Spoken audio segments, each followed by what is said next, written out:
Dois assuntos não saem da cabeça de todo mundo que acompanha futebol mais intensamente, como é o meu caso e é o caso de vocês que acompanham o meu canal. Um deles é o tal pênalti a favor do Corinthians, que não foi dado, o que, lógico, a gente sabe que não é uma verdade, né, que não foi pênalti. E o outro sobre o cartão amarelo ao João Gomes, que divide opiniões, mas eu penso que pelo conjunto da ópera dificilmente ele teria saído de campo sem o cartão. Fato é que o jogador está suspenso para a partida de volta, para a grande decisão da final da Copa do Brasil. E aí as pessoas claramente associam essa saída do João a uma entrada do Arturo Vidal. Só que essa não é a única opção. E talvez não seja a melhor opção também. Vamos falar sobre isso? Então se inscreve no canal, deixa teu like enquanto eu rodo a vinheta.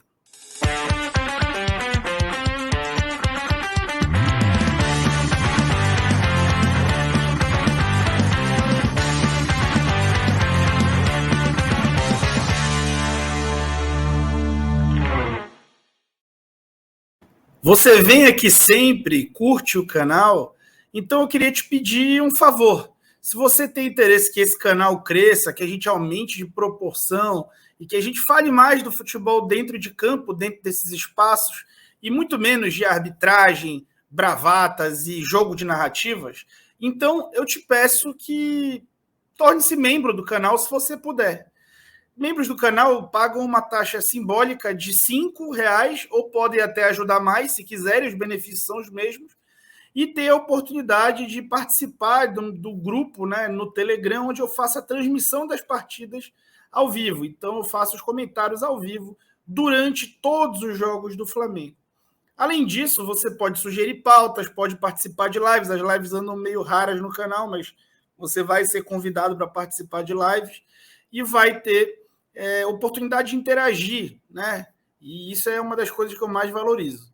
Então, se você tiver esse interesse, eu te convido para fazer parte desse time aí e contribuir, ser um apoiador, ser um patrono desse projeto tão solitário, né, que é o Falso 9 para mim, tá bom? Então, vamos falar sobre o tal substituto de João Gomes. Será que o João Gomes o único substituto possível para ele é o Vidal? Então vamos falar disso com profundidade. Primeiro, vamos abordar a forma como o Corinthians mudou a sua abordagem de jogo entre os confrontos, né? Entre o confronto de ida da Libertadores e o confronto de ida da Copa do Brasil. Esses mapinhas aí, à esquerda da Libertadores e à direita da Copa do Brasil, mostram as inversões de jogo, o destino de cada inversão. E aí, nesses mapinhas, vocês vão poder constatar duas coisas. Primeiro, eu já fiz as contas, então eu vou falar para você. O Corinthians inverteu 32% mais vezes a bola no jogo pela Copa do Brasil, da última quarta, do que pelo jogo onde saiu derrotado por 2-0 em Itaquera pela Copa Libertadores. O que isso quer dizer?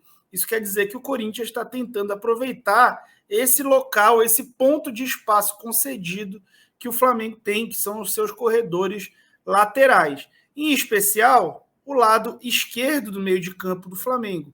É a parte que mais tem sido explorada. E essa parte é o local onde o João Gomes atua. E o João Gomes não vai estar em campo.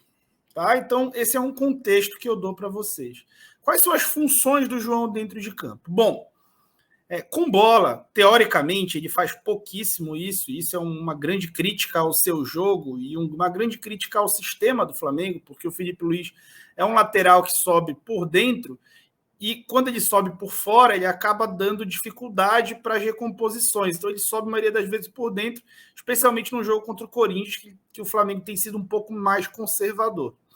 Então, o correto é que o João Gomes suba em diagonal, só que ele tem extrema dificuldade para fazer isso, porque ele não tem como uma das suas fortalezas de jogo um jogo mais associativo.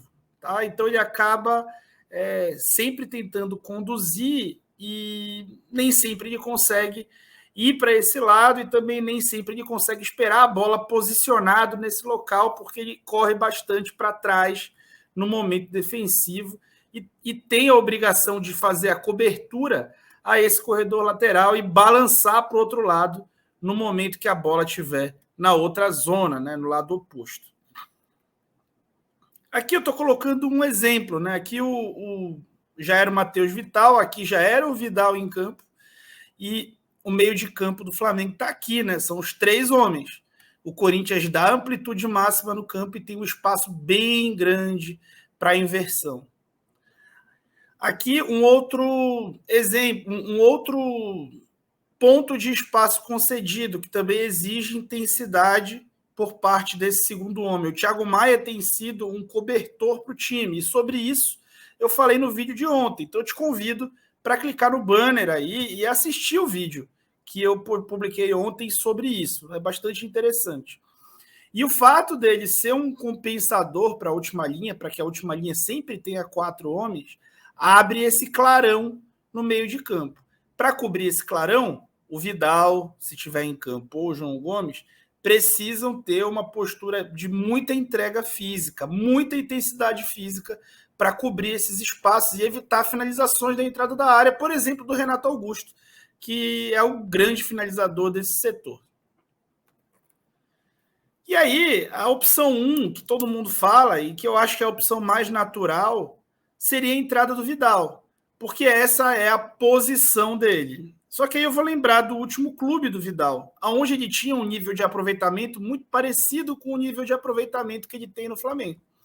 Entrava em todas as partidas, mas não era titular e atuava geralmente nessa função, eventualmente também aqui como cabeça de área. Mas entendam o quanto a movimentação dele era muito mais protegida. Ele atuava a maioria das vezes aqui na função do Çalhanoğlu, né? E a presença do Perisic hoje no Tottenham era essencial para fazer a cobertura do corredor lateral, assim como a presença do Dumfries do outro lado. Então, esse balanço que eu mostrei para vocês, que o João Gomes precisa fazer e o Vidal precisa fazer quando estão em campo, ele, aqui um exemplo, né? Nessa bola, inclusive, o Vidal demora para fazer a cobertura, essa bola já está viajando, e aí o Felipe Luiz tem que fazer a compensação, o que obriga o Thiago Maia a entrar na área. Mostra o quanto o Vidal tem dificuldade para fazer essa cobertura, seja a cobertura às próprias costas, seja essa cobertura em velocidade à zona oposta, no caso de uma inversão. Então o Vidal tem dificuldade nisso aí. As qualidades do Vidal, eu acho que eu não preciso elencar aqui.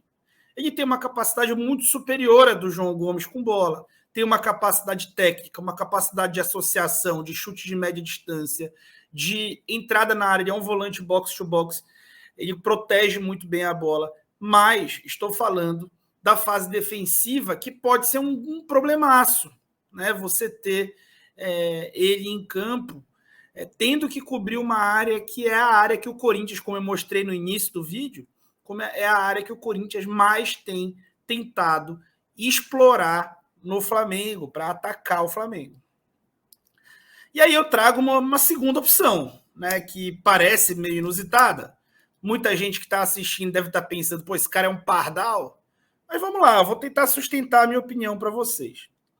No Benfica, o Cebolinha atuou na maioria das vezes, tá? Maioria das vezes. Maioria do período que ele passou lá, que foram 2 temporadas, o Cebolinha atuou aberto pelo lado esquerdo, com 2 atacantes à sua frente, e um médio e um volante. Da mesma forma como o Flamengo atua. Então, o Cebolinha atuou na função que o João Gomes joga no Flamengo hoje. Eu falei sobre isso logo que ele chegou. Não é a primeira vez que eu falo sobre isso. Aqui, abaixo, né? Aqui, então, eu imagino o Cebolinha com o Flamengo atacando. Corrigiria muito bem aquele problema que eu falo no início do vídeo, que é essa subida em diagonal que o João deveria fazer e acaba não fazendo. Então, o Flamengo conseguiria entregar a amplitude máxima ofensiva, ocupar mais a amplitude do campo, que ia reduzir a quantidade de inversões, porque essa bola estaria sempre coberta. Imagina a bola aqui no Fagner, o Cebolinha já está muito mais próximo para fazer a cobertura. E isso também ajudaria o perde-pressiona. Então você teria uma amplitude ofensiva que normalmente você não tem. E isso é uma posição que ele já atuava. Já atuava aqui no canto inferior direito, você vê a escalação do Benfica com ele em campo, né? Então, o Cebolinha já executou muito tempo essa função. Defensivamente, ele teria a mesma função também do João Gomes. E isso não é nada novo para ele. No canto inferior aqui direito, você pode ver ele nessa linha de 3, fazendo exatamente a cobertura do corredor lateral. Aqui ele está exatamente dando um combate no corredor lateral à frente da linha de 4. Então, gente, não é inventar, não é improvisar. É escalar um cara que jogou 2 temporadas inteiras numa função, nessa exata função, em um sistema de jogo muito parecido. Muito parecido mesmo. Além deles, a gente poderia pensar no Vitor Hugo, né? O Vitor Hugo canhoto poderia jogar pelo lado esquerdo, como já atuou em algumas partidas pelo Flamengo. E também, talvez, mais naturalmente, conseguiria também ocupar o lado esquerdo, reduzindo também esse problema da amplitude ofensiva. E até o Matheus França. O Matheus França é um jogador de corredor central. Dorival tem insistido em utilizá-lo aberto, mas ele tem muita capacidade de jogar por dentro. Essa é a principal função dele. E, por ser garoto, certamente não teria dificuldade em executar as coberturas. Não o faltaria intensidade física. Então, gente, não é só uma opção. O Dorival não tem obrigação de escalar o Vidal. O Vidal, desde que chegou, eu defendi o seu aproveitamento como titular. Mas, gente, ele não foi titular em momento algum da temporada, exceto nos jogos com o time B. Ele acabou não tendo a evolução física que ele poderia ter tido se tivesse sido titular esse período inteiro. Está em uma semana conturbada da sua vida, infelizmente, por conta da trágica perda de seu pai, e não entrou bem contra o Corinthians em Itaquera.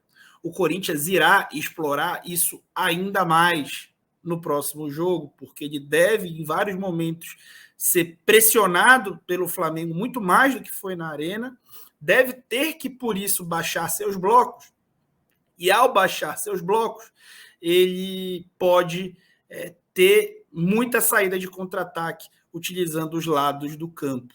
E aí ele vai utilizar bastante também esse lado esquerdo, tentando aproveitar dessa deficiência física do Vidal. Além disso, existe um outro ponto que a gente não pode esquecer. O Arrascaeta, por exemplo, que poderia ser um meio-campista a executar essas compensações, não está nada bem fisicamente. Acho que isso é notório, né, para quem acompanha o uruguaio há tanto tempo como nós. E por este motivo, também é de se pensar colocar alguém de maior energia, maior entrega física, especialmente para iniciar a partida. Tá bom? Sofrer um gol, né, o jogo foi 0-0. O Flamengo não está levando vantagem alguma. É muito melhor você ter o Vidal num momento mais final do jogo, com o time adversário já desgastado, do que você ter ele de início, eventualmente se expor e até eventualmente sofrer uma desvantagem. Então, isso tudo precisa ser pensado pelo Dorival. Eu não estou dizendo de cara que eu escalaria o Cebolinha, mas talvez eu sim fizesse isso. Eu acho que a reflexão ela é muito válida e eu te convido para refletir comigo. Dá teu comentário aí dessas 4 opções que você escalaria, ou se você escalaria outro jogador, ou se você acha que eu estou viajando, comenta aí e vamos debater sobre isso, tá bom? Então convida a galera aí para seguir o canal, se inscrever no canal. Tenho certeza que você não deixou o like, está assistindo até agora, não deixou o like. Vamos lá, galera, vamos crescer esse negócio, tá bom? Muito, muito obrigado e eu fui.